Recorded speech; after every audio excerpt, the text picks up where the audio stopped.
গল্পকরণে আপনারা শুনছেন বিভূতিভূষণ বন্দ্যোপাধ্যায়ের উপন্যাস আদর্শ হিন্দু হোটেল। আজকে ষষ্ঠ পর্ব। দিন দুই পরে একদিন সকালে পদ্মঝি বলিল, ও ঠাকুর, শুনে রাখো, আজ কোথাও যেও না, সব ছুটি পরে। আজ ওবেলা সত্যনারায়ণের সিন্নি খাদ্যের ভাত দেবার সময় বলে দিও, ওবেলা যেন থাকে। আর তোমরা খেয়ে দে আমার সঙ্গে বেরোবে সত্যনারায়ণের বাজার করতে। বংশী ঠাকুর হাজারির দিকে চাহিয়া হাসিল। অবশ্য পদ্মঝি চলিয়া গেলে। ব্যাপারটা এই যে, হোটেলের এই যে সত্যনারায়ণের পূজা, ইহাদের একটা ব্যবসা।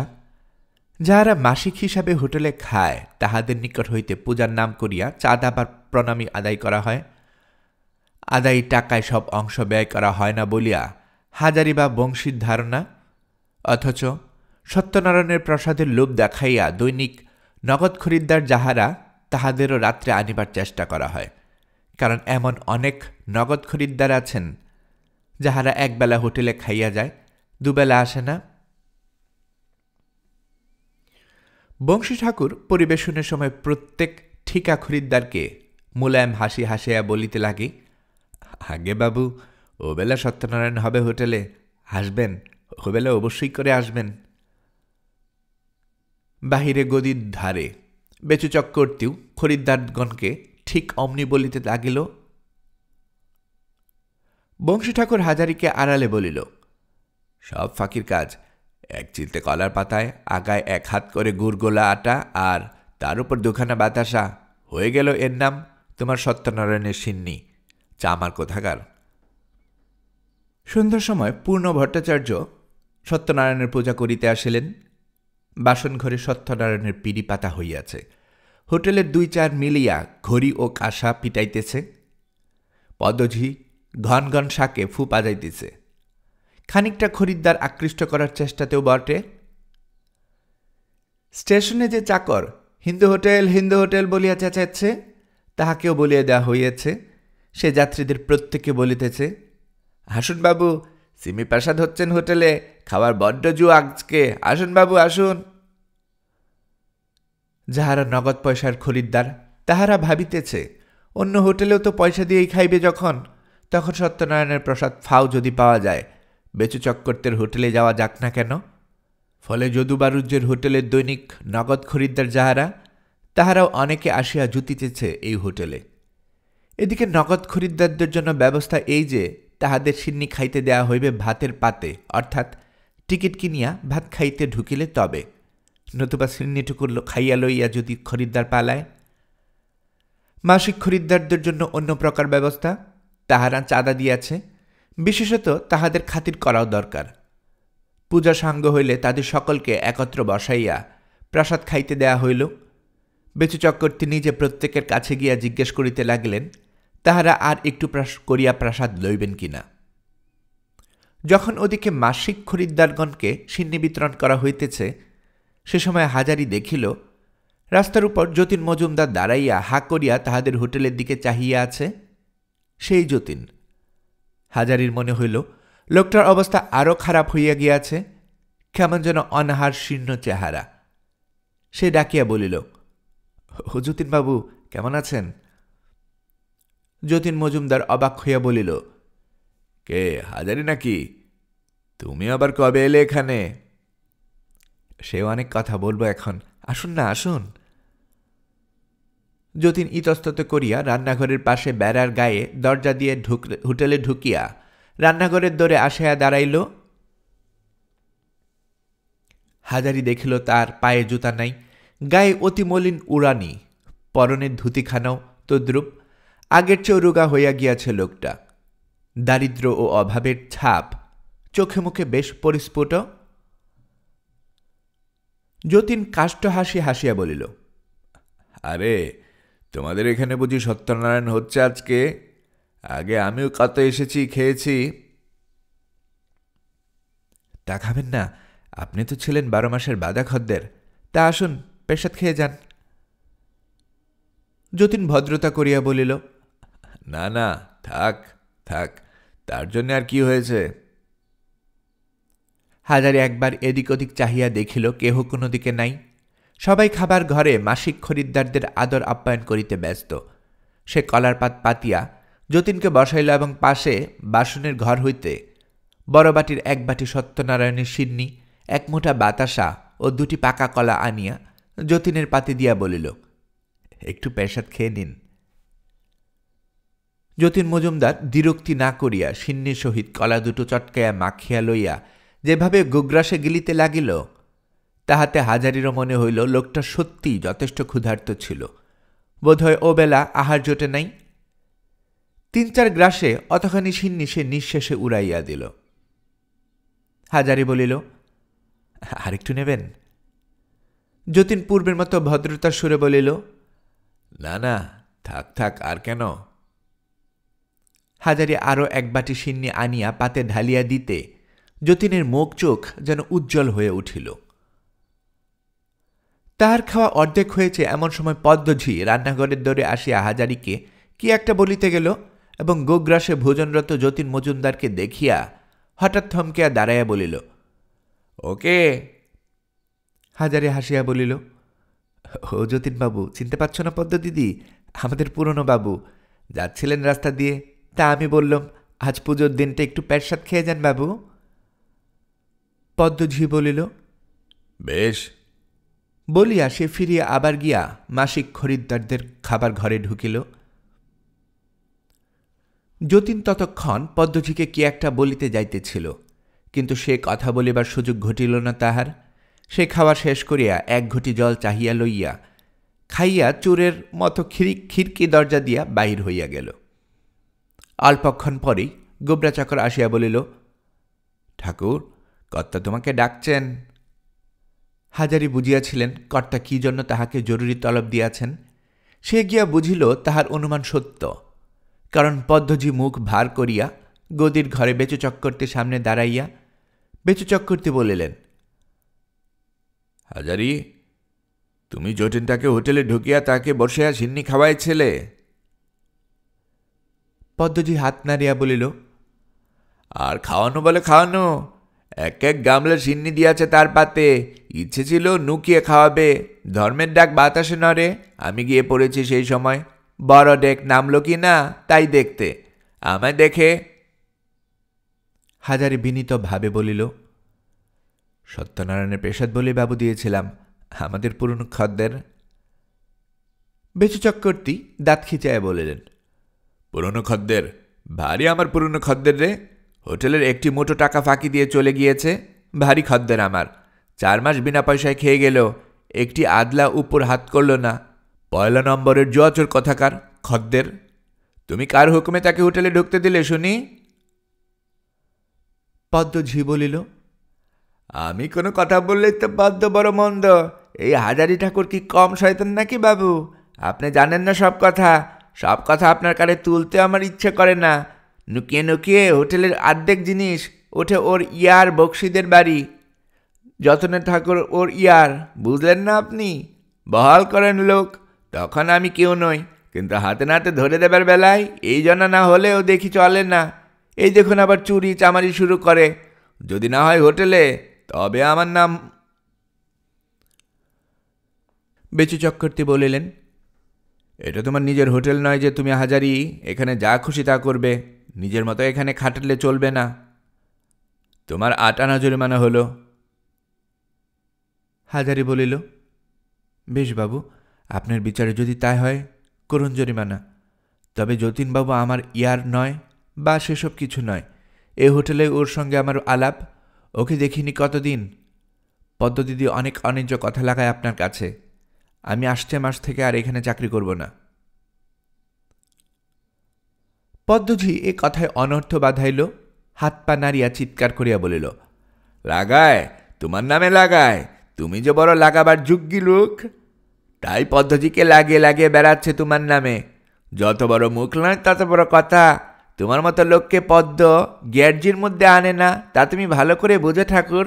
যাও না, তুমি আজই চলে যাও, সামনের মাসে কেন, মাইনেপত্র চুকিয়ে আজই বিদায় হও না, তোমার মতো ঠাকুর রেলবাজারে গন্ডায় গন্ডায় মিলবে। বেচু চক্রবর্তী বলিলেন, চুপ চুপ পদ্ম, চুপ করো, খদ্দের পত্র আসছে যাচ্ছে। ও কথা এখন থাক, পরে হবে। আচ্ছা তুমি যাও এখন, হাজারি ঠাকুর।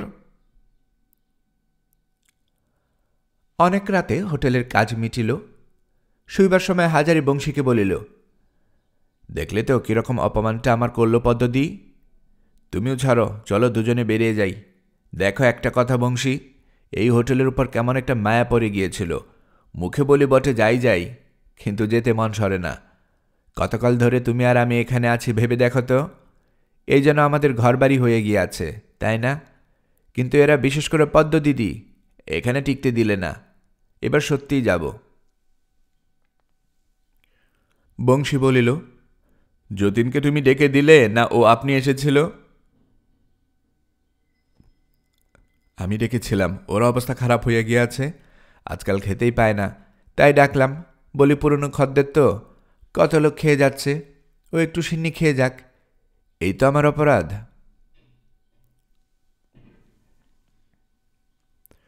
পরের মাসের শুভ 1 তারিখে রেলবাজার গোপাল ঘোষের তামাকের দোকানের পাশেই নতুন হোটেলটি খুলিল। টিনের সাইনবোর্ডে লেখা আছে, আদর্শ হিন্দু হোটেল। হাজারি ঠাকুর নিজের হাতে রান্না করিয়া থাকেন। ডাল, ভাত, মাছ, মাংস সব রকম প্রস্তুত থাকে, পরিষ্কার পরিচ্ছন্ন ও সস্তা। আসুন, দেখুন, পরীক্ষা করুন। বেচু চক্রবর্তীর হোটেলের অনুকরণে সামনের গদির ঘর, সেখানে বংশী ঠাকুরের ভাগ্নে সেই ছেলেটি কাঠের বাক্সের উপর খাতা ফেলিয়া খরিদ্দারগণের আনাগোনার হিসাব রাখিতেছে। ভিতরে রান্না করিতেছে বংশী ও হাজারি। বেচু চক্রবর্তী হোটেলের মতোই 3টি শ্রেণীর ভাগ করা হয়েছে, সেই রকম টিকিট কিনিয়া ঢুকিতে হয়। তা নিতান্ত মন্দ নয়। খুলিবার দিন দুপুরে খরিদ্দার হইল ভালোই। বংশী খাবার ঘরে ভাত দিতে আসিয়া গিয়া হাজারিকে বলিল, 3rd ক্লাসে 30 খানা, প্রথম দিনের পক্ষে যথেষ্ট হয়েছে, ও বেঙ্গলা মাংস লাগিয়ে দাও। বহুদিনের বাসনা ঠাকুর রাধাবল্লভ পূর্ণ করিয়াছেন। হাজারে এখন হোটেলের মালিক। বেচু চক্রবর্তীর সমান্তরের লোক সে আজ। অন্তত ইচ্ছে হল, যত জানাশোনা পরিচিত লোক সে যেখানে আছে সকলকে কথাটা বলিয়া বেড়ায়। মনের আনন্দ চাপিতে না পারিয়া বৈকালে কুসুমের বাড়ি গিয়া হাজির হইল। কুসুম বলিল, কেমন চলছে হোটেল জ্যাঠামশাই? বেশ খদ্দের পাচ্ছি, আমার বড্ড ইচ্ছে তুমি একবার এসে দেখে যাও, তুমি তো অংশীদার। যাব এখন, কাল সকালে যাব। আপনার মনিব কি বললে? রেগে কাই, ও মাসের মাইনে দেয়নি কি? না দিক, সত্যি বলছি কুসুম্মা, আমার বয়সে কে বলে 48 হয়েছে, আমার যেন মনে হচ্ছে আমার বয়স 15 বছর কমে গিয়েছে। হাত পায়ে বল এসেছে কত। তুমি আর আমার অতসীমা, তোমরা 8 জন্যে, আমার কি ছিলে জানি নে তোমাদের। কুসুম বাধা দিয়া বলিল, আবার ওসব কথা বলছেন কেন জ্যাঠামশাই? আমার টাকা দিয়েছি সুদ পাবো বলে, এ তো ব্যবসায় টাকা ফেলা। টাকা কি তরঙ্গের মধ্য থেকে আমার সসজ্ঞে পিদিম দিত? বলিনি আমি আপনাকে? তবে হ্যাঁ, আমাদের বাবুর মেয়ের কথা যা বললেন, সে দিয়েছে বটে কোনো খাই না করে, তার কথা 1000বার বলতে পারেন। তার বিয়ের কি হলো? সামনে সোমবার বিয়ে, চিঠি পেয়েছি, যাচ্ছে ওদিন সকালে। আমার কাকার সঙ্গে যদি দেখা হয় তবে এসব টাকা কড়ির কথা যেন বলবেন না সেখানে। তোমাকে শিখিয়ে দিতে হবে না মা, যতবার দেখা হয়েছে তোমার নামটি পর্যন্ত সেখানে ঘূর্ণাক্ষরে উচ্চারণ করিনি। আমারও বাড়ি এরেশোলা, আমায় তোমায় কিছু শেখাতে হবে না। কথা মতো পরদিন সকালে কুসুম হোটেল দেখিতে গেল। সে দুধ দই লইয়া অনেক বেলা পর্যন্ত পাড়ায় পাড়ায় বেড়ায়, তাহার পক্ষে ইহা আশ্চর্যের কথা কিছুই নহে। হাজারি তাহাকে রান্নাঘরে যত্ন করিয়া বসাইতে গেল। সে কিন্তু দোরের কাছে দাঁড়াইয়া রহিল, বলিল, আমি গুরু ঠাকুরন কিছু আসিনি যে আসন পেতে যত্ন করে বসাতে হবে। হাজারি বলিল, তোমারও তো হোটেল কুসুম মা, তুমি এর অংশীদারও বটে, মহাজনও বটে, নিজের জিনিস ভালো করে দেখে শুনো, কি হচ্ছে না হচ্ছে তদারক করো, এ তো লজ্জা কি? বংশী, চিনে রাখো, এ একজন অংশীদার। এ কথায় কুসুম খুব খুশি হইল। মুখে তাহার আহ্লাদের চিহ্ন ফুটিয়া উঠিল। অমন একটা হোটেলে সে অংশীদার ও মহাজন, এ একটা নতুন জিনিস তাহার জীবনে। এভাবে ব্যাপারটা বোধহয় ভাবিয়া দেখে নাই। হাজারি বলিল, আজ মাছ রান্না হয়েছে বেশ পাকা রুই, তুমি একটু বসো মা, মুড়োটা নিয়ে যাও। না না জ্যাঠামশাই, ওসব আপনাকে বারণ করে দিচ্ছি। সকলের মুখ বঞ্চিত করে আমি মাছের মুড়ো খাবো? বেশ মজার কথা তো। আমি তোমার বুড়ো বাবা, তোমাকে খাইয়ে যদি আমার তৃপ্তি হয়, কেন খাবে না বুঝিয়ে দাও। হোটেলের চাকর হাঁকিল, থার্ড ক্লাসে 3 থালা। হাজারি বলিল, খদ্দের আসছে, বসো মা একটু, আমি আসছি। বংশী, ভাত বেড়ে ফেলো তো। আসিবার সময় কুসুম সলজ্জ সংকোচের সহিত হাজারির দেয়া 1 কাশি মাছ তরকারি লইয়া আসিল।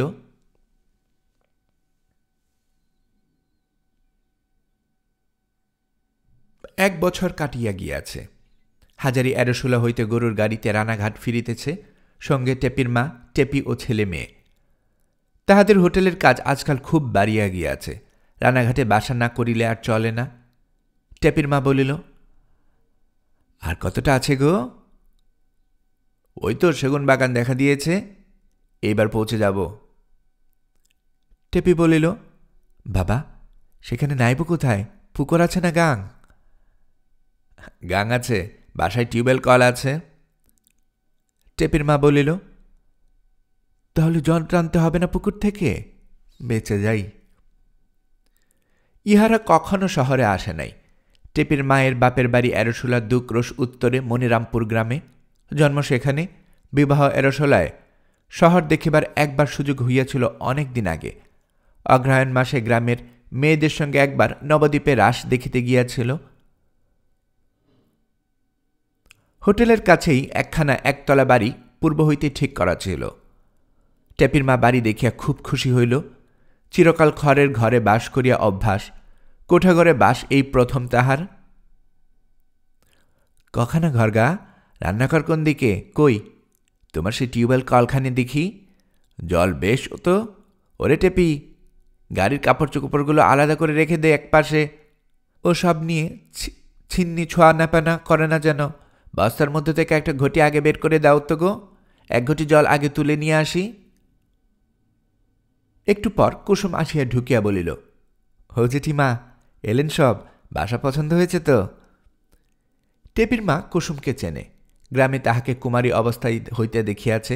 বলিল, এসো মা, এসো কুসুম, এসো এসো, ভালো আছো তো? এসো এসো, কল্যাণ হোক। হোটেলের চাকর রাখাল এই সময় আসিল। তাহার পিছনে মুটের মাথায় 1 বস্তা পাথুরে কয়লা।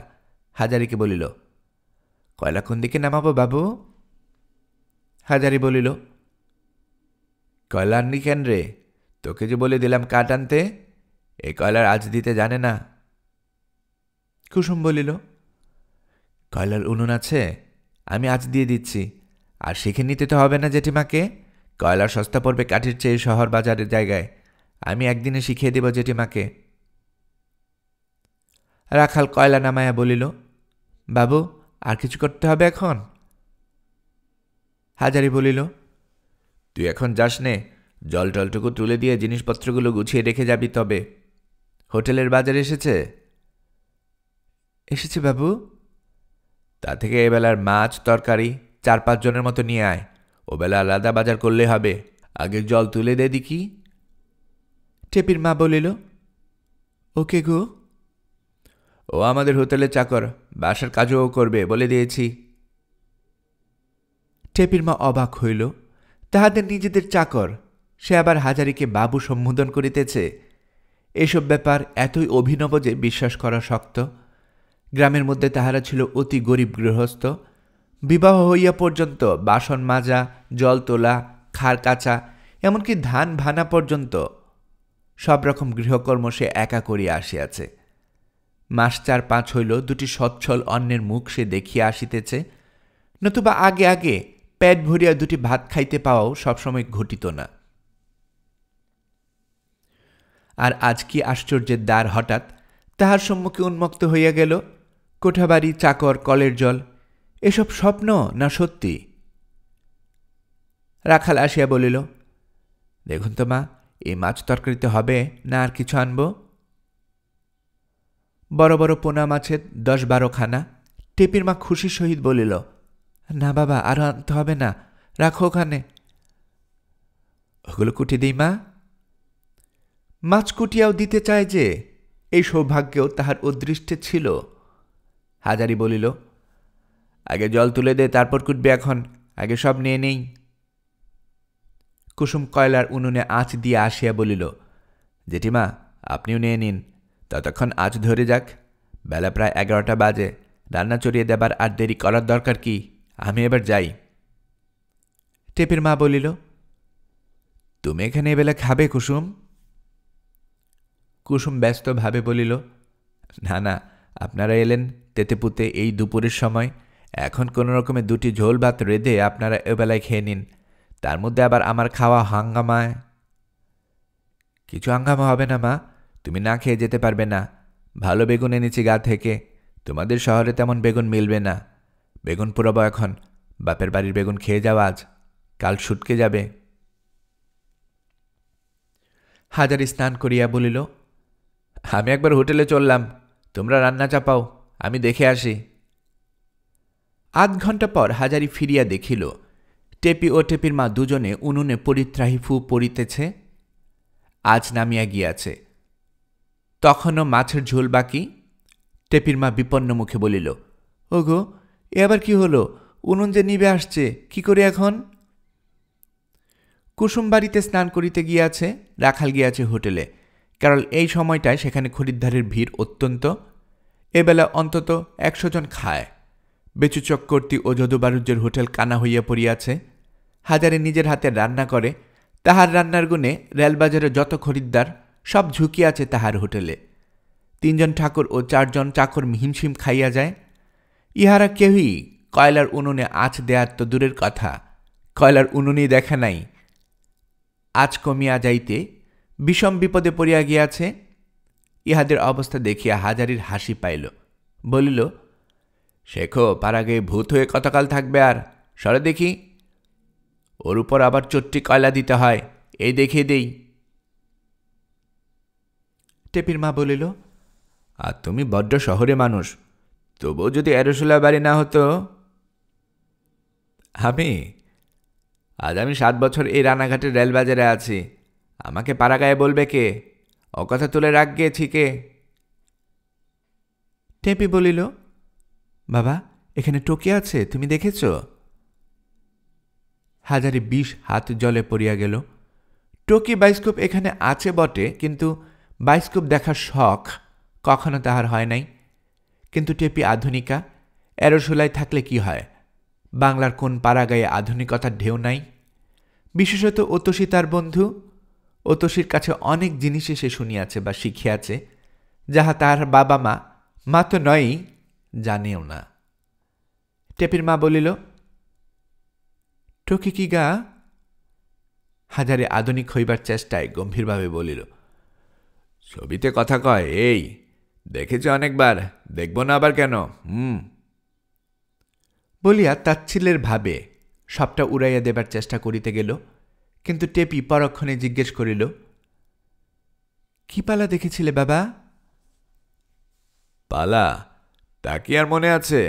লক্ষণের শক্তিশাল বোধ হয়। হ্যাঁ, লক্ষণের শক্তিশাল। মনের মধ্যে বহু কষ্ট হাতড়াইয়া ছোটবেলায় দেখা এক যাত্রার পালাটার নাম হাজারি করিয়া দিল। টেপি বলিল, লপের শক্তিশাল আবার কি পালার নাম? ওর নাম তো টাকি পালায় থাকে না, তাদের নাম আমি শুনেছি অতসীদের কাছে, সে তো। হা, তুই আর অতসীদি ভারী সব জানিস আর কি। আর সর দেখি ওর কয়লার ঝুড়িটা। ও মামা বাবু, খাওয়া দাওয়া হলো? বলিয়া বংশীর ভাগ্নে সেই সুন্দর ছেলেটি বাড়ির মধ্যে ঢুকিতেই টেপির মা, পাড়াগেয়ে বউ, তাড়াতাড়ি মাথায় ঘুমটা টানিয়া দিতে গেল। টেপি কিন্তু নবাগত লোকটির দিকে কৌতূহলের দৃষ্টিতে চাহিয়া রহিল। হাজারি বলল, এসো বাবা এসো, ঘুমটা দিচ্ছ কাকে দেখো? ও হলো বংশীর ভাগ্নে, আমার হোটেলে খাতাপত্র রাখে, ছেলে মানুষ, ওকে দেখে আবার ঘুমটা। বংশীর ভাগ্নেটি আসিয়া টেপির মায়ের পায়ের ধুলো লইয়া প্রণাম করিল। হাজারি মেয়েকে বলিল, তোর নরেন দাদাকে প্রণাম কর টেপি, এইটি আমার মেয়ে বাবা নরেন, ও বেশ লেখাপড়া জানে, ছালের কাজ টাজ ভালো শিখেছে আমাদের গায়ের বাবুর মেয়ের কাছে। টেপির হঠাৎ কেমন লজ্জা করিতে লাগিল, ছেলেটিকে দেখিতে যেমন, এমন চেহারার ছেলে সে কখনো দেখে নাই। কেবল ইহার সঙ্গে খানিকটা তুলনা করা যায় অতুষীদির বরের, অনেকটা মুখের আদলও যেন সেই রকম। বংশীর ভাগ্নেও তাহার স্বচ্ছন্দ হৃদ্রতার ভাব হারাইয়া ফেলিয়াছে। চোখ তুলিয়া ভালো করিয়া চাওয়া যেন তার জন্য একটু কষ্টকর হইয়া উঠিতেছে। টেপির দিকে তো তেমন চাহিতে পারিল না। হাজারি বলিল, মুর্শিদাবাদের গাড়ি থেকে কজন নামলো আজ? নেমেছিল জন 10, তার মধ্যে 3 জনকে বেচু চক্করতি চাকর একরকম হাত ধরে জোর করে টেনে নিয়ে গেল। বাকি 7 জন আমরা পেয়েছি। আর বনগাঁও ট্রেন থেকে এসেছিল 5 জন। স্টেশনে গিয়েছিল কে? ব্রজ ছিল, রাখালও ছিল বনগাঁয় গাড়ির সময়। ব্রজ বলল বেচু চক্করতি চাকরের সঙ্গে খদ্দের নিয়ে তার হাতাহাতি হয়ে যেত আজ। না না, দরকার নেই ওইসব বাবা। হাজার হোক আমার পুরনো মনিব, ওদের খেয়ে এতকাল আমি হোটেলের কাজ শিখেছি ওদের কাছে। শুধু রাত্রে জানলে তো আর হোটেল চালানো যায় না বাবা। এ একটা ব্যবসা। কি করে হাট বাজার করতে হয়, কি করে খদ্দের তুষ্ট করতে হয়, কি করে হিসেবপত্র রাখতে হয়, এও তো জানতে হবে। আমি 2 বছর ওদের ওখানে থেকে কেবল দেখলাম ওরা কি করে চালাচ্ছে, দেখে দেখে শেখা। এখন সব পারি। বংশীর ভাগ্নে বলল, আচ্ছা মামিমা, খাওয়া দাওয়া করুন, আমি আসবো বেলা। হাজারি বলিল, তুমি কাল দুপুরে হোটেলে খেও না, বাসাতে খাবে এখানে, বুঝলে? বংশীর ভাগ্নে চলিয়া গেলে টেপির অনুপস্থিতিতে হাজারি বলিল, কেমন ছেলেটি দেখলে? বেশ ভালো, চমৎকার দেখতে। ওর সঙ্গে টেপির বেশ মানায়, তাই না? চমৎকার মানায়, তা কি আর হবে? আমাদের আদৃষ্টে কি অমন ছেলে জুটবে? জুটবে না কেন? জুটে আছে। ওকে আনিয়ে রেখেছি হোটেলে তবে কি জন্যে? তোমাদের রানাঘাটের বাসায় আনলাম তবে কি জন্যে? টেপিকে যেন একটু কিছু বুঝো তো। কাল ওকে একটু যত্নাদ্দি করো। আমার অনেক দিনের ইচ্ছে ওর সঙ্গে টেপির। তা এখন আরেকটা ভরসা পাচ্ছি। ওর বাপের অবস্থা বেশ ভালো, ছেলেটাও মেট্রিক পাস। বিয়ে দিয়ে হোটেলে বসিয়ে দেব, থাক আমার অংশীদার হয়ে। কাজ শিখে নিক, টেপিও কাছে রইল আমাদের, বুঝলে না? অনেক মতলব আছে। টেপির মা বোকাশোকা মানুষ, অবাক হইয়া স্বামীর মুখের দিকে চাহিয়া তাহার কথা শুনিতে লাগিল। সন্ধ্যার পর খবর আসিল স্টেশনে বেচু চক্করতির হোটেলের লোকজনের সঙ্গে হাজারির চাকরের খরিদ্দার লইয়া মারামারি হইয়া গিয়াছে।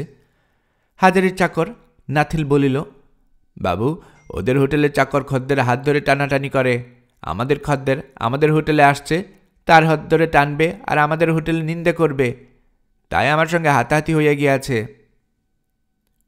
খদ্দের কোথায় গেল? খদ্দের সেছে আমাদের এখানে। ওদের হোটেলে লোকের আমাদের উপর আচকা আছে, আমরাই সব খদ্দের পাই, ওরা পায় না। এই নিয়ে ঝগড়া বাবু। ওদের হোটেলের হয়ে এলো বাবু, একটা গাড়িতেও খদ্দের পায় না। রাত 8টার সময় হাজারির সবে মাছের ঝোল উনুনে চাপাইয়াছে। এমন সময় বংশী বলিল, হাজারিদা, জব্বর খবর আছে। তোমার আগের কর্তা তোমাকে ডেকে পাঠিয়েছেন, কেন দেখো গে, বোধহয় মারামারি নিয়ে। ঝোলটা তুমি দেখো, আমি এসে মাংস চাপাবো, দেখি কি খবর। অনেকদিন পরে হাজারি বেচু চক্করতির হোটেলের সেই গদির ঘরটায় গিয়া দাঁড়াইল। সেই পুরনো দিনের মনের ভাব সেই মুহূর্তে তাহাকে পাইয়া বসিয়াছে, যেন ঢুকিবার সঙ্গে সঙ্গেই। যেন সে রাধুনী বামুন, বেচু চক্করতি আজমনিব। বেচু চক্করতি তাহাকে দেখিয়া খাতির করিবার সুরে বলিলেন, আরে এসো এসো হাজারি, এখানে বসো, বলিয়া গদির এক পাশের হাত দিয়া ঝাড়িয়া দিলেন। যদিও ঝাড়িবার কোনো আবশ্যকতা ছিল না। হাজারি দাঁড়াইয়াই রহিল, বলিল, না বাবু, আমি বসব না। আমায় ডেকেছেন কেন? এসো বসো, আগে বলছি। হাজারি জিভ কাটিয়া বলিল, না বাবু, আপনি আমার মনিব ছিলেন এতদিন, আপনার সামনে কি আর বসতে পারি? বলুন, কি বলবেন? আমি ঠিক আছি। হাজারির চোখ আপনা আপনি খাওয়ার ঘরের দিকে গেল। হোটেলের অবস্থা সত্যিই খুব খারাপ হইয়া গিয়াছে। রাত 9টা বাজে। আগে আগে এ সময় খরিদ্দারের ভিড়ে ঘরে জায়গা থাকিত না। আর এখন লোক কই? হোটেলের জৌলসও আগের চেয়ে অনেক কমিয়া গিয়াছে। বেচু চক্করতি বলিলেন, না বসো হাজারি, চা খাও, ওরে কাঙ্গালি, চা নিয়ে আয় আমাদের। হাজারি তবুও বসিতে চাহিল না। চাকর চা দিয়া গেল। হাজারে আড়ালে গিয়া চা খাইয়া আসিল। বেচু চক্করটি দেখিয়া শুনিয়া খুব খুশি হইল। হাজারির মাথা ঘুরিয়া যায় নাই হঠাৎ অবস্থাপন্ন হইয়া, কারণ অবস্থাপন্ন যে হাজারি হইয়া উঠিয়াছে তাহা তিনি এতদিন হোটেল চালানোর অভিজ্ঞতা হইতে বেশ বুঝিতে পারিয়াছেন। হাজারি বলিল, বাবু, আমায় কিছু বলছিলেন? হ্যাঁ, বলছিলাম কি জানো, এক জায়গায় ব্যবসা যখন আমাদের, তখন তোমার সঙ্গে আমার কেন শত্রুতা নেই, তাই তো? তোমার চাকর আজ আমার চাকরকে মেরেছে স্টেশনে, এ কেমন কথা? এই সময় পদ্মঝি দোরের কাছে আসিয়া দাঁড়াইল। হোটেলের চাকরও আসিল। হাজারি বলিল, আমি তো শুনিলাম বাবু আপনার চাকরটা আগে আমার চাকরকে মারে। নাতনি খদ্দের নিয়ে আসছিল এমন সময়। পদ্মঝি বলিল, হ্যাঁ, তা তো বই কি, তোমাদের নাতনি আমাদের খদ্দের ভাগাবার চেষ্টা করে। আমাদের হোটেলে আসছিল খদ্দের, তোমাদের হোটেলে যেতে চায়নি। এ কথা বিশ্বাস করা যেন বেচু চক্রবর্তীর পক্ষেও শক্ত হইয়া উঠিল। তিনি বলিলেন, যাক, উনি আর ঝগড়া করে কি হবে হাজারির সঙ্গে? হাজারি তো সেখানে ছিল না, দেখেও নি। তবে তোমায় বললাম হাজারি, যাতে এরকম আর না হয়। হাজারি বলিল, বাবু, বেশ, আমি রাজি আছি। আপনার হোটেলের সঙ্গে আমার কোনো বিবাদ করলে চলবে না। আপনি আমার পুরনো মনিব। আসুন, আমরা গাড়ি ভাগ করে নিই। আপনি যে গাড়ির সময় স্টেশনে চাকর পাঠাবেন, আমার হোটেলের চাকর সে সময় যাবে না। বেচু চক্রবর্তী বিস্মিত হইলেন। ব্যবসা জিনিসটাই রেশারেশির উপর, আড়াআড়ির উপর চলে, তিনি বেশ ভালোই জানেন। মাথার চুল পাকাইয়া ফেলিলেন তিনি এই ব্যবসা করিয়া। এ স্থলে হাজারির প্রস্তাব যে কতটুকু উদার তাহা বুঝিতে বেচু বিলম্ব হইল না। তিনি আমতা আমতা করিয়া বলিলেন, না, তা হবে কেন? স্টেশন তো আমার একলার নয়। না বাবু, এখন থেকে তাই রইল। মুর্শিদাবাদ আর বনগাঁ গাড়ির মধ্যে আপনি নেবেন কোনটা বলুন? মুর্শিদাবাদ চান না বনগাঁ চান? আমি সে সময় চাকর পাঠাবো না স্টেশনে। পদ্মঝি দৌড় হইতে সরিয়া গেল। বেচু চক্রবর্তী বলিলেন, তা তুমি যেমন বলো, মুর্শিদাবাদখানাই তবে রাখো আমার। তার একটু চা খেয়াবে না? আচ্ছা, এসো তবে। হাজারি মনিবকে প্রণাম করিয়া চলিয়া আসিল। পদ্মঝি পুনরায় দোরের কাছে আসিয়া জিজ্ঞেস করল, হ্যাঁ বাবু, কি বলে গেল? গাড়ি ভাগ করে নিয়ে গেল। মুর্শিদাবাদখানা আমি রেখেছি। যা কিছু লোক আসে মুর্শিদাবাদ থেকে আসে। বনগাঁর গাড়িতে কটা লোক আসে। লোকটা বোকা, লোকমন্দ নয়, দুষ্ট নয়। আমি আজ 7 বছর ধরে দেখে আসছি, আমি জানি নে। গাঁজা খেয়ে বুধ হয়ে থাকে, হোটেলের ছাই দেখাশোনা করে, রেধেই মরে। মজা লুটছে বংশী আর বংশীর ভাগ্নে, ক্যাশ তার হাতে। আমি সব খবর নিচ্ছি তলায় তলায়। বংশীকে আবার এখানে আনুন বাবু, ও হোটেল একদিনে ভেসিনাশ হয়ে যাবে। বংশীকে ভাঙাবার লোক লাগান আপনি, আর ওর ভাগ্নেটাকেও।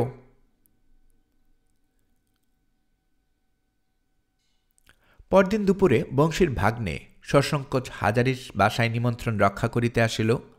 হাজারি হোটেল হইতে তাহাকে পাঠাইয়া দিল বটে, কিন্তু নিজে তখন আসিতে পারিল না। অত্যন্ত ভিড় লাগিয়াছে খরিদ্দারের, কারণ সেদিন হাটবার। মায়ের আদেশে টেপিকে অতিথিদের সামনে অনেকবার বাহির হইতে হইল, কখনো বা আসন পাতা, কখনো জলের গ্লাসে জল দেয়া ইত্যাদি। টেপি খুব চটপটে, চালাক চতুর মেয়ে, অতসীর শিষ্যা, কিন্তু হঠাৎ তাও কেমন যেন একটু লজ্জা করিতে লাগিল এই সুন্দর ছেলেটির সামনে বারবার বাহির হইতে। বংশের ভাগ্নিটিও একটু বিস্মিত হইল। হাজারি মামারা পাড়াগাঁয়ের লোক, সে জানে। অবস্থাও এতদিন বিশেষ ভালো ছিল না। আজই না হয় হোটেলের ব্যবসায় 2 পয়সার মুখ দেখিয়াছে, কিন্তু হাজারি মামার মেয়ে তা তো বেশ দেখিতে। তাহার উপর তাহার চাল চলন, ধরন ধারণ যেন স্কুলে পড়া আধুনিক মেয়ে ছেলের মতো। সে কাপড় গুছাইয়া পরিতে জানে, সাজিতে গুছিতে জানে। তার কথাবার্তার ভঙ্গিটাও বড় চমৎকার। তার খাওয়া প্রায় শেষ হইয়াছে এমন সময় হাজারে আসিল। বলিল, খাওয়া হয়েছে বাবা, আমি আসতে পারলাম না আজ। আজ আবার ভিড় বড্ড বেশি। ও টিপি, আমায় একটু তেল দে তো মা, নিয়ে নেই। আর তোর ও দাদাকে শোয়ার জায়গাটা করে দে দেখি। পাশের ঘরটাতে একটু গড়িয়ে নাও বাবা। বংশীর ভাগ্নে গিয়া শুইয়াছে। এমন সময় টেপি পান দিতে আসিল। পানের ডিব্বা নাই, একখানা ছোট রেখাবিতে পান আনিয়াছে। ছেলেটি দেখিল চুন নাই রেখাবিতে, লাজুক মুখে বলিল, একটু চুন দিয়ে যাবেন? টেপি সারা দেহ লজ্জায় আনন্দে কেমন যেন শিহরিত হয়ে উঠিল। তাহার প্রথম কারণ, তাহার প্রতি সম্ভ্রমসূচক ক্রিয়াপদের ব্যবহার এই প্রথম হইল। জীবনে ইতিপূর্বে কেহই তাহাকে আপনি আজ্ঞে করিয়া কথা বলে নাই। দ্বিতীয়ত, কোনো অনাত্মীয় তরুণ যুবক তাহার সহিত ইতিপূর্বে কথাও বলে নাই। বলে নাই কি একেবারে? গায়ের রামুদা, গোপালদা, জহরদা ইহারাও তাহার সঙ্গে তো কথা বলিত, কিন্তু তাহাতে অমন আনন্দ তাহার হয় নাই। চুন আনিয়া রেখাবিতে রাখিয়া বলিল, এতে হবে? খুব হবে। থাক, ওখানে ইয়ে এক গ্লাস জল দিয়ে যাবেন? টেপির বেশ লাগিল ছেলেটিকে। কথাবার্তার ধরন যেমন ভালো, গলার সুরটিও তেমন মিষ্ট। যখন জলের গ্লাস আনিল তখন ইচ্ছা হইতেছিল ছেলেটি তাহার সঙ্গে আরও একবার কিছু বলে, কিন্তু ছেলেটি এবার আর কিছু বলিল না। টেপি জলের গ্লাস নামায় রাখিয়া চলিয়া গেল। বেলা যখন প্রায় 5টা, বৈকাল অনেক দূর গড়াইয়া গিয়াছে। টেপি তখন একবার উকি মারিয়া দেখিল ছেলেটি অঘোরে ঘুমাইতেছে। হঠাৎ টেপির কেমন একটা অহেতুক স্নেহ আসিল ছেলেটির প্রতি। আহা, হোটেলে কত রাত পর্যন্ত জাগে, ভালো ঘুম হয় নাই রাতে। টেপি আসিয়া মাকে বলিল, মা, সেই লোকটা এখন ঘুমোচ্ছে, ডেকে দেব না ঘুমাবে? টেপির মা বলিল, ঘুমোচ্ছে ঘুমুক না, ডাকবার দরকার কি? চাকরটা গেল কোথায়? ঘুম থেকে উঠলে ওকে কিছু খেতে দিতে হবে, খাবার আনতে দিতাম, উনিও তো বাড়ি নেই। টেপি বলিল, লোকটা চা খায় কিনা কে জানে, তাহলে ঘুম থেকে উঠলে একটু চা করে দিতে পারলাম, ভালো হতো। টেপির মা চা নিজে কখনো খায় নাই, করিতেও জানে না। আধুনিকা মেয়ের এ প্রস্তাব তাহার মন্দ লাগেনি। মেয়েকে বলিল, তুই করে দিতে পারবি? মেয়ে খিলখিল করিয়া হাসিয়া বলিল, তুমি যে কি বলো মা, হেসে প্রাণ বেরিয়ে যায়। পরে কেমন একটা অপূর্ব ভঙ্গিতে হাত নাড়িয়া নাড়িয়া হাসিভরা মুখের চিবুকখানি বারবার উঠাইয়া নামাইয়া বলিতে লাগিল, চা কই, চিনি কই, কেটলি কই, চায়ের জল ফুটবে কিসে, ডিশ পেয়ালা কই, সেসব আছে কিছু? টেপির মায়ের বড় ভালো লাগিল টেপির এই ভঙ্গি। সে সস্নেহে মুগ্ধ দৃষ্টিতে মেয়ের দিকে হাঁ করিয়া চাহিয়া রহিল। এমন ভাবে, এমন সুন্দর ভঙ্গিতে কথা টেপি আর কখনো বলে নাই।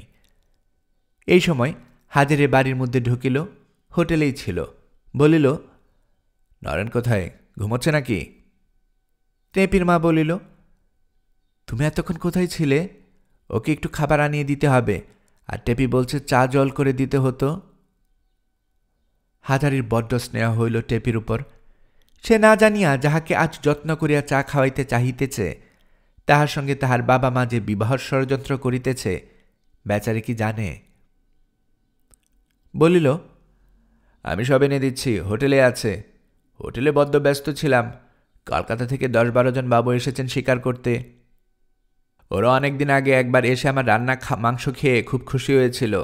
সেই আগের হোটেলে গিয়েছিল, সেখানে নেই শুনে খুঁজে খুঁজে এখানে এসেছে। ওরা রাত্রে মাংস আর পোলাও খাবে। তোমরা এবেলা রান্না করো না, আমি হোটেল থেকে আলাদা করে পাঠিয়ে দেব এখন। নরেনকে যে একবার দরকার, বাবুদের সঙ্গে ইংরেজিতে কথাবার্তা কইতে হইবে, সে তো আর আমি পারব নে। নরেনকে উঠাই দাঁড়াও। টেপির মা বলিল, ঘুম থেকে উঠিয়ে কিছু না খাইয়ে ছাড়া ভালো দেখায় না। টেপি চায়ের কথা বলছিল, তাহলে সেগুলো আগে পাঠিয়ে দাগ গিয়ে, এখন জাগিও না। বৈকালের দিকে নরেন ঘুম ভাঙিয়া উঠিল। অত্যন্ত বেলা হইয়া গিয়াছে। পাঁচিলের ধারে সজনা গাছটার গায়ে রোদ হলদে হইয়া উঠিয়াছে। নরেনের লজ্জা হইল। পরের বাড়ি কি ঘুমটাই না ঘুমাইয়াছে? কে কি, বিশেষ করে হাজারি মামার মেয়েটি কি মনে করিল? বেশ মেয়েটি, হাজির মামার যে এমন চালাক চতুর চটপটে, এমন দেখিতে, এমন কাপড় চোপড় পরিতে জানা, তাহাকে ভাবিয়াছিল। অপ্রতিভ মুখে সে গায়ে জামা পরিয়া বাহির হবার উদ্যোগ করিতেছে। এমন সময় টেপি আসিয়া বলিল, আপনি উঠেছেন, মুখ ধোবার জল দেব? নরেন থতমত খাইয়া বলিল, না না থাক, আমি হোটেলেই। মা বলছে আপনি চা খেয়ে যাবেন, আমি মাকে বলে আসি। ইতিমধ্যে হাজারি চায়ের আসবাব হোটেলের চাকর দিয়া পাঠাইয়া দিয়াছিল। টেপি নিজেই চা করিতে বসিয়া গেল। তাহার মা জল খাবারের জন্য ফল কাটিতে লাগিল। টেপি বলিল, মা, চায়ের সঙ্গে শশা টশা দেয় না, তুমি বরং ওই নিমকি আর রসগোল্লাটা দাও রেখাবিতে। শশা দেয় না? একটা ডাব কাটবো, বাড়িতে ডাব আছে। টেপি হাসিতে হাসিতে গড়াইয়ে পড়ে আর কি। মুখে আঁচল চাপা দিয়া বলিল, হি হি, মা তুমি যে কি বলো, চায়ের সঙ্গে বুঝি ডাব খায়? টেপির মা অপ্রসন্ন মুখে বলিল, কি জানি, তোদের একলে ঢং কিছু বুঝি নে বাপু, যা বোঝো তাই করো। ঘুম থেকে উঠল তো নতুন জামাইদের ডাব দিতে দেখেছি চিরকাল দেশ ঘরে। কথাটা বলিয়া টেপির মা মনে মনে জিভ কাটিয়া চুপ করিয়া গেল। মানুষটা একটু বোকা ধরনের, কি ভাবিয়া কি বলে সবসময় তলাইয়া দেখিতে জানে না। টেপি আশ্চর্য হইয়া বলিল, নতুন জামাই? কে নতুন জামাই? ও কিছু না, দেশে দেখেছি তাই বলছি, তুই নে, চা করা হলো। টেপির মনে কেমন যেন খটকা লাগিল। সে খুব বুদ্ধিমতী মেয়ে, তাহার উপর নিতান্ত ছেলে মানুষও নয়। যখন চা ও খাবার লইয়া পুনরায় ছেলেটির সামনে গেল, তখন তাহার কি জানি কেন যেন লজ্জা করিতে লাগিতেছে, তাহা সে নিজেই ভালো করে ধরিতে পারিল না। ছেলেটি তাহাকে দেখিয়া বলিল, ও কি, এত খাবার কেন এখন? চা একটু হলেই। টেপি কোনো রকমে খাবারের রেখাবি লোকটার সামনে রাখিয়া পালাইয়া আসিলে যেন বাঁচে। ছেলেটি ডাকিয়া বলিল, পান একটা যদি দিয়ে যান। পান সাজিতে বসিয়া টেপি ভাবিল, বাবা খাটিয়ে মারল আমায়, চা দেও, পান সাজো, আমার যেন যত গরজ পড়েছে, বাবার হোটেলের লোক, তা আমার কি? টেপি একটা চায়ের পিরিচে পান রাখিয়া দিতে গেল। ছেলেটি দেখিতে বেশ, কিন্তু কথাবার্তা বেশ, হাসি খুশি মুখ, কি কাজ করে হোটেলে কে জানে। পান লইয়া ছেলেটি চলিয়া গেল। যাইবার সময় বলিয়া গেল, মামিমা আমি যাচ্ছি, কষ্ট দিয়ে গেলাম অনেক, কিছু মনে করবেন না, এত ঘুমিয়েছি, বেলা আর আজ নেই। বেশ ছেলেটি। নতুন জামাই? কে নতুন জামাই? কাহাদের নতুন জামাই? মা এই কথাটা কেন বলল? কি যেন তার মনে হল।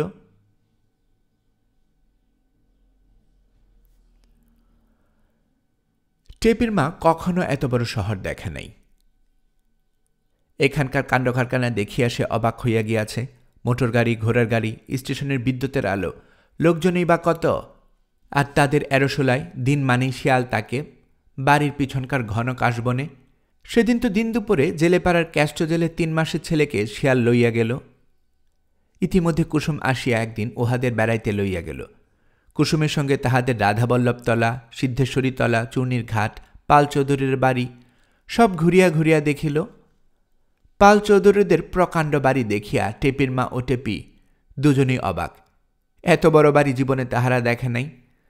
অতসীদের বাড়িটাই এতদিন বড়লোকদের বাড়ির চরম নিদর্শন বলিয়া ভাবিয়া আসিয়াছে যাহারা, তাহাদের পক্ষে অবাক হইয়া কথা বলাই বটে। টেপির মা বলিল, না, শহর জায়গা বটে কুসুম, গায়ে গায়ে বাড়ি, আর সব কোঠা বাড়ি এদেশে, সবাই বড়লোক, ছেলে মেয়েদের কি চেহারা, দেখে চোখ জোড়ায়। হারে, এদের বাড়ি ঠাকুর হয় না? পুজোর সময় একদিন আমাদের এনো না মা, ঠাকুর দেখে যাব। সে আর ইহার বেশি কিছুই বোঝে না। একটা বাড়ির সামনে কত কি বড় বড় ছবি টানানো, লোকজন ঢুকিতেছে, রাস্তার ধারে কি কাগজ বিলি করিতেছে। টেপির মনে হইল এই বোধহয় সেই টকি যাকে বলে তাহাই। কুসুমকে বলিল, কুসুম দিদি, এটা টকি নাকি? হ্যাঁ দিদি, একদিন দেখবে। একদিন এনো না আমাদের, মাও কখনো দেখেনি, সবাই আসব। একখানা ধাববান মোটর গাড়ির দিকে টেপির মা হা করিয়া চাহিয়া দেখিতে লাগিল, যতক্ষণ সেখানে রাস্তার মোড় ঘুরিয়া অদৃশ্য না হইয়া গেল। কুসুম বলিল, আমার বাড়ির একটু পায়ের ধুলো দিন এবার জ্যাঠাইমা। কুসুমের বাড়ি যাইতে পথের ধারে রেলের লাইন পড়ে। টেপির মা বলিল, কুসুম, দাঁড়া মা, একখানা রেলের গাড়ি দেখে যাই। বলিতে বলিতে একখানা প্রকাণ্ড মালগাড়ি আসিয়া হাজির। টেপি ও টেপির মা দুজনেই একদৃষ্টে দেখিতে লাগিল। গাড়ি চলিয়াছে তো চলিয়াছেই, তাহার আর শেষ নাই। কি বড় গাড়িটা! কুসুম বলিল, জ্যাঠাইমা, রানাঘাট ভালো লাগছে? লাগছে বই কি, বেশ জায়গা মা। আসলে কিন্তু এরোশোলার জন্য টেপির মায়ের মন কেমন করে। শহরে নিজেকে সে এখনও খাপ খাইয়াতে পারে নাই।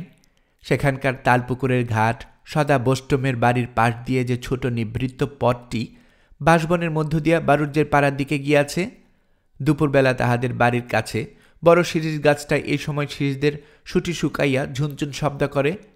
তাহাদের উঠোনে বড় লাউ মাচায় এতদিন কত লাউ ফলিয়াছে, পেঁপে গাছটায় কত পেঁপের ফুল ও জালি দেখিয়া আসিয়াছিল, সেসবের জন্য মন কেমন করে বই কি।